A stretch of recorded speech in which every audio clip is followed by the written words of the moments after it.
Municipal corporation Karachi मोरूरू मीर बहर कराची मुर्तज़ा वहाब ने कहा है कि chairman Pakistan Peoples Party Bilawal Bhutto की हिदायत पर आवाम को साफ सुथरा और सेहतमंद माहौल फ्राहम करने के लिए तमाम तर दस्तयाब वसाइल को बरोकार लाया जाए। इन ख्यालात का इजहार उन्होंने चेयरमैन मोरूरू मीर बहर town, Ali Akbar town, vice chairman Shaukat Baloch UC chairman और वाइस चेयरमैन के हमरा शेर शाह यूसी से लियारी नदी तक नाले के तामीराती कामों का मुआयना करते हुए किया। मीर कराची ने मौके पर मौजूद अफसरान को भी पाबंद किया कि नाले के तामीराती कामों को बर वक्त मुकम्मल करने के साथ साथ उसके मयार और क्वालिटी का खास ख्याल रखा जाए। हर काम अवामी उमंगों के मुताबिक करने की आदत डालें। अवाम के मसाइल का खात्मा ही हमारी अव्वलिन तरजीह है।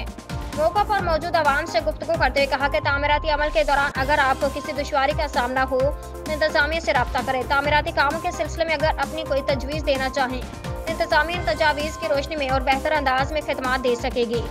इस मौके पर चेयरमैन मोरूरू मीर बहर टाउन ने मीर कराची को यकीन दहानी करवा दी कि हम तमाम मोरूरू मीर बहर टाउन के अफसरान आपके साथ एक टीम की तरह मौजूद हैं और अवामी मसाइल के खात्मा की जदोजहद में मसरूफ़ अमल हैं।